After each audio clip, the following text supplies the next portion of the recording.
what I've discussed with people in the past is the fact that we get devalued versus other professions. So I have an uncle that does photography on the side, or he dabbles on it, you might say. I don't know of anyone that dabbles in open heart surgery.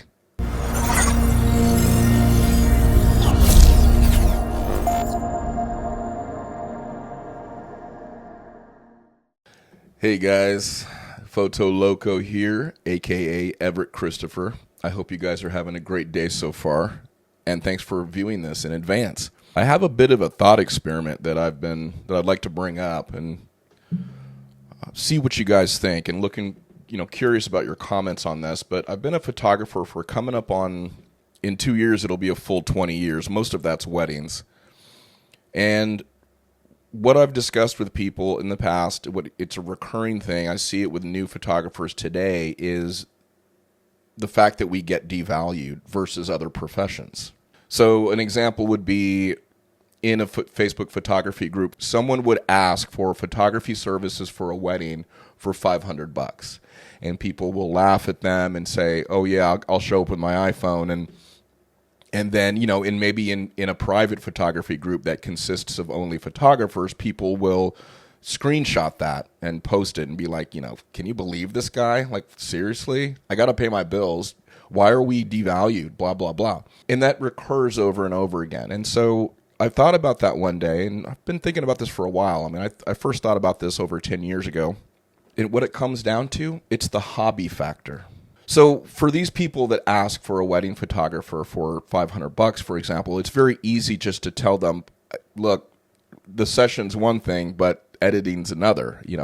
I'm charging you for 8 hours, but it's really going to take me 8 hours plus anywhere between 15 to 30 hours of editing to go through all your photos. For example, the last wedding that I shot, I had 2 photographers. It was like a 12-hour day. We took almost 5,000 photos, and I had to go through all those, vet them, take the selects, and go through editing, unify them, sync them, time sync them, etc., etc.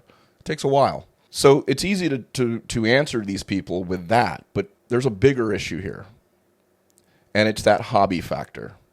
It's the dabble factor, or the on-the-side factor. So I'll explain what I mean. So I have an uncle that does photography on the side, or he dabbles on it, you might say. I don't know of anyone that dabbles in open heart surgery.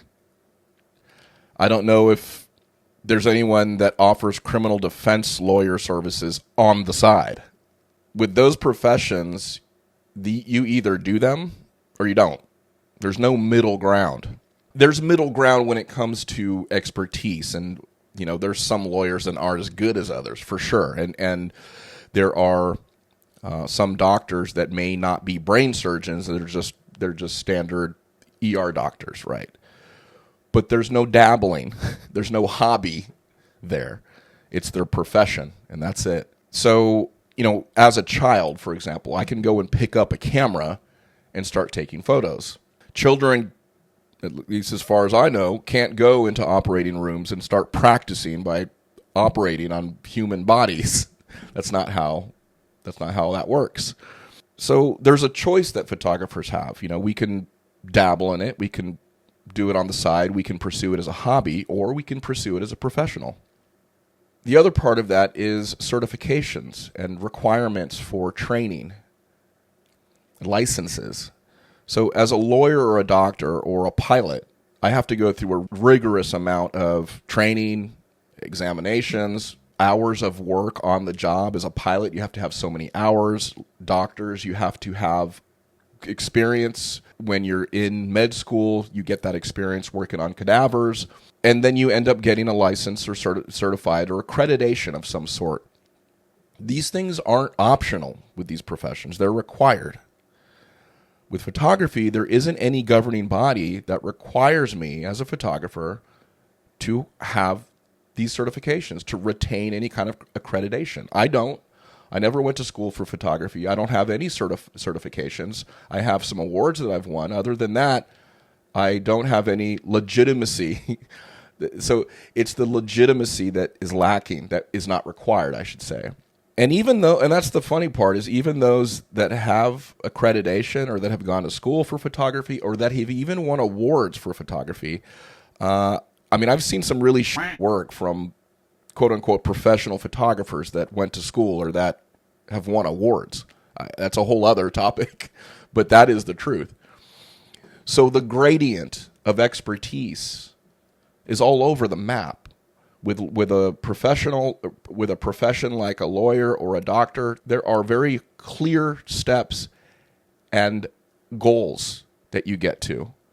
With us, with professional photographers, we can be at any level and claim to be a professional photographer. As long as you've got a website, nowadays if you have got an Instagram and you got some compelling work and you know how to market yourself right, of course, then you're going to probably start making some money. So that is, I think, at the end of the day, we have a very unique situation, even compared to like musicians, because musicians have a very similar situation. They can start as a child, they can pick up a guitar and start playing along with music. They can start singing. You're equipped at a very early age to start experimenting with music. And it's very similar in a lot of times, and I see this especially in Austin, Texas, which is supposed to be the live music capital of the world. I see musicians that are devalued very often because there's a lot of them. They're all over the place here. And it's the same with photography. That's another factor, is presence of the skill set. How present is it? How available is it in a given area? That is another factor. But what I'm discussing today is more of a macro objective look from the outside and how people kind of look at us and why they look at us that way. What do you think? Do you think it's the hobby factor, the dabble factor, the on the side factor? That's something that I think is really what it is. But I'd love to hear your thoughts, whether you agree or disagree. Feel free to place your comments. Please subscribe to support me, and don't forget to click that bell, and we'll see you next time.